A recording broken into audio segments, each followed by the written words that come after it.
We're going to start the show with a hostage taking in the eastern German city of Dresden. Police have found the body of a woman there in her apartment this morning with her 40-year-old son suspected of killing her. They say he then took hostages in a shopping centre in the city. Police evacuated the mall and its surrounding areas, including a Christmas market which was closed. They've cleared people away from the city centre, and shortly before we came on air, police reported that the hostages are unhurt and that the suspect has been injured and is in their custody. Joining me here now in the studio is DW's political correspondent Benjamin Alvarez-Gruber. Benjamin, hi there. What more can you tell us about what's unfolding?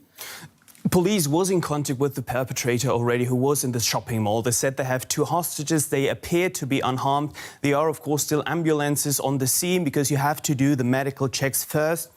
And they said that even though this hostage situation is now over, they confirmed that they have the perpetrator.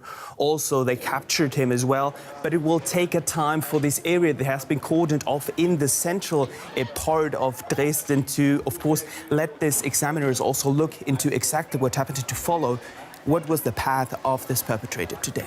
Talk to us more about the area where this all took place and the significance of that.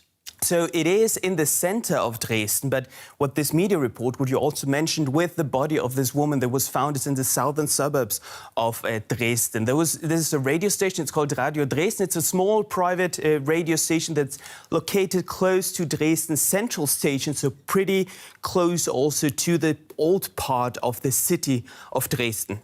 That's the media information that we have, but they also confirmed that it's not true that the perpetrator actually managed to get into the newsroom. There were some reports that were not confirmed by police as well. But what we have from police is that the perpetrator is already in custody, that both hostages that are also with police right now seem to be unharmed. The investigations will be ongoing also to see how there is a relation between the death of the mother of the suspected perpetrator and what happened after with this hostage situation. Now, Benjamin, this is obviously a very busy time of year. Christmas is just around the corner. Lots and lots of people are out and about. How has that affected what police have been doing in the city centre?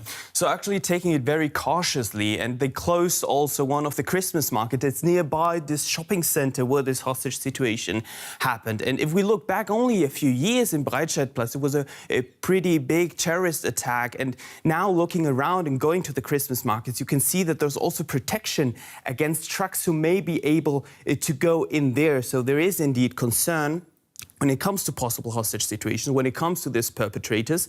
And of course, they have to take this situation very, very, very carefully and tell people on one side to be careful, to don't spread fake news. That's something that unfortunately we see a lot happening after these situations, to follow the instructions of the police. And the police have said that even though this hostage situation is over, it might take a time for them to be able to reopen the shopping centre.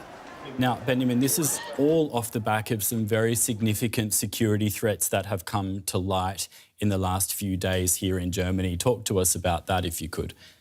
There have been indeed raids. That's about the Reichsbürger. That's a group that is in the eye of security, of domestic intelligence services, also of Germany's interior minister.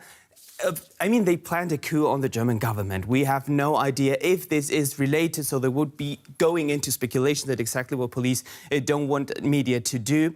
But there is indeed concern that there might be people who are planning this kind of attack. So even if this case, we see that it was a single person who acted, we don't know yet if there are other people who were involved with this planning or were also trying to plan something together with this. There is indeed concern by the domestic intelligence services, by the Interior Ministry, to look and to try to avoid these type of situations. That was our political correspondent Benjamin Alvarez-Gruber speaking to us about this hostage-taking in the eastern German city of Dresden. Of course, this is a story we're going to be following throughout the afternoon here on DW. Benjamin, thank you as always.